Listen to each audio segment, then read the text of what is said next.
फिलहाल इस वक्त एक बड़ी खबर आ रही है। हमारे दो और सहयोगी नीरज मृत्युंजय दोनों ही जुड़े हुए हैं, उनके पास हम चलेंगे, लेकिन बड़ी खबर आपको देते हैं। महाराष्ट्र चुनाव के ऐलान के बाद अजित पवार का बयान सामने आया है। उन्होंने कहा हमारा काम महाराष्ट्र की जनता के सामने है। अजित पवार ने कहा कि हमने जन कल्याण के लिए कई काम किए हैं। एनसीपी जन कल्याण और गरीब उत्थान के लिए समर्पित है, ये कह रहे हैं अजित पवार। आपको बताते चले कि अजित पवार अपनी जीत के लिए पूरी ताकत झोंके हुए हैं, लगातार लोगों से मेल मुलाकात कर रहे हैं। और लेकिन अब 2024 के लोकसभा चुनाव में अजित पवार के लिए बहुत अच्छी खबर सामने नहीं आई थी, लेकिन अब पूरी ताकत के साथ अजित पवार चुनावी मैदान में हैं। अलग अलग जगहों पर जाकर सरकार के कामकाज वो गिना रहे हैं। मृत्युंजय लगातार हमारे साथ जुड़े हुए हैं। मृत्युंजय, अजित पवार का ये बयान सामने आया है, यकीनन सरकार की ये जिम्मेदारी है कि डबल इंजन की सरकार ने किस तरह से महाराष्ट्र में कामकाज किया वो बताएं, लेकिन कौन कौन सी चुनौती आप मौजूदा सरकार के सामने देख रहे हैं महाराष्ट्र में? तीन चुनौतियों का जिक्र करना चाहूंगा चित्रा, जो कि महाराष्ट्र की महायुति सरकार, शिंदे सरकार के सामने है। सबसे पहला लॉ एंड ऑर्डर। हाल के दिनों में जो घटनाएं हुई हैं वो बेहद चिंताजनक है।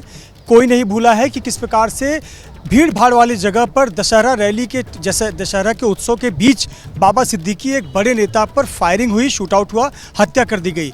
बीते दिनों जिस प्रकार से महिला उत्पीड़न या बच्चों के शोषण के मामले सामने आए थे, ये लॉ एंड ऑर्डर का एक मामला कहीं न कहीं पेचीदा फंसा हुआ है।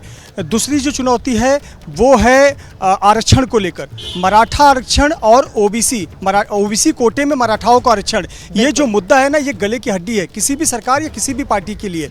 लोकसभा चुनाव में इसका खामियाजा एनडीए को भुगतना पड़ा था। मराठवाड़ा में देखिए पंकजा मुंडे जैसी बड़ी नेता हार गई, जबकि वहाँ पे उनका गढ़ है। क्यों हार गई? क्योंकि सिर्फ और सिर्फ आरक्षण का पत्ता चला था, वहाँ पर मराठा बनाम ओबीसी सीट हो गया था। तो इस प्रकार के समीकरण बनते हुए नजर आए। और तीसरी जो सबसे बड़ी चुनौती है वो इंटरनल फाइट्स होगी, क्योंकि जहाँ पर कोई 5 साल तक कार्यकर्ता मेहनत करेगा, अचानक से उसके दूसरे सहयोगी दल का नेता वहाँ पर उम्मीदवार घोषित हो जाएगा, तो आपको बागियों से और ऐसी बगावत से तो बचना होगा। तो कहीं ना कहीं ये चुनौती भी इंटरनली महायुति गठबंधन में सामने आएगी।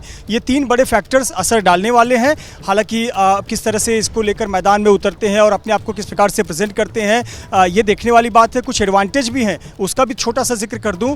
लाडली बहन योजना का बहुत बड़ा फर्क पड़ने वाला है निश्चित तौर पर। यहाँ तक कि लोग महीने का जो पैसे आते हैं, आपको बता दें कि महाराष्ट्र में अगले 2 महीने का एडवांस पैसा मिल चुका है, क्योंकि 2 महीना आचार संहिता है, तो पैसा नहीं दे पाएंगे। सबने देखा था मध्य प्रदेश में किस तरह से लाडली बहना योजना ने बीजेपी के लिए पक्ष में काम किया, और उसी तरह की योजना को लेकर महाराष्ट्र में चुनाव में लगातार महिलाओं को अपने पक्ष में करने की कोशिश में यहाँ पर एनडीए की पार्टियां जुटी हुई हैं। मैं लौटूंगी आपके पास नीरज से, एक छोटी सी टिप्पणी में ले लेती हूँ। दो और खास मेहमान हमारे साथ जुड़े हुए हैं, पॉलिटिकल मेहमान। नीरज, लेकिन हरियाणा जीत गई, ये सही बात है।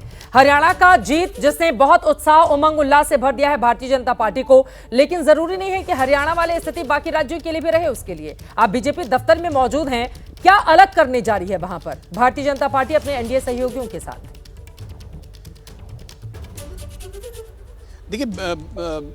देखिए चित्रा, सबसे बड़ी बात यह है कि भारतीय जनता पार्टी हमेशा अपनी गलतियों से सीखती है। लोकसभा चुनाव में जो उसने गलतियां की, उससे उसने सबक लिया और हरियाणा में उसको इंप्लीमेंट किया। हरियाणा में 16,000 छोटी बड़ी बैठकें की, और जिसका नतीजा ये रहा कि सभी एग्जिट पोल जहां भारतीय जनता पार्टी को चुनाव हरा रहे थे, वहां भारतीय जनता पार्टी ने उसको जीत में कन्वर्ट किया। तो ये सब छोटी छोटी गलतियां हैं जिनसे वो सीखती है और अपने आप को ठीक करती है। हमारी जो जानकारी है, भारतीय जनता पार्टी ने हरियाणा वाला फॉर्मूला महाराष्ट्र में भी शुरू कर दिया है। मैं आपको बताऊं, पूरे महाराष्ट्र को 8 सेक्टर में बांटा गया है, और भारतीय जनता पार्टी के बहुत ही सीनियर लीडर्स, उनको वहां का प्रभारी बनाया गया, वहां का इंचार्ज बनाया गया, और हर विधानसभा स्तर पर एक नेशनल टीम का मेंबर, एक स्टेट का और एक वहां लोकल विधानसभा लेवल का मेंबर, यानी कि सीनियर लीडरशिप के लोग, उनको इंचार्ज बनाया गया हर विधानसभा। तो भाजपा की प्लानिंग ये है कि जो चीज़ उन्होंने हरियाणा में की है, वही चीज़ वो महाराष्ट्र में करें, और सेम चीज़ झारखंड में भी वो करने की तैयारी में। यही एक कारण है कि आप देखिए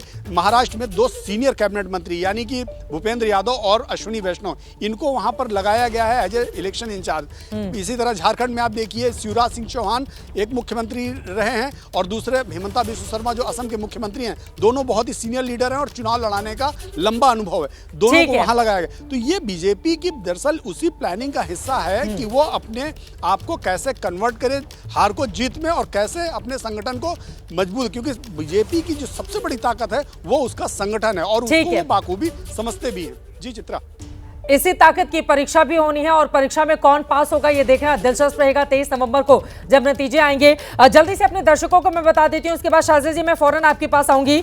यूपी की मिल्कीपुर में उपचुनाव की घोषणा इसलिए नहीं हुई क्योंकि बीजेपी के पूर्व विधायक बाबा गोरखनाथ ने 2022 में चुनाव जीते सपा विधायक अवधेश प्रसाद के खिलाफ इलाहाबाद हाईकोर्ट में याचिका दायर कर रखी थी जो कि लंबित है। फॉर्म भरते वक्त शपथ से जुड़ा ये कोई मामला है और गोरखनाथ बाबा जो हारे हुए प्रत्याशी हैं उनकी ओर से ये याचिका दाखिल की गई थी जिसकी वजह से मिल्कीपुर को लेकर चुनाव की तारीखों का ऐलान नहीं किया गया है।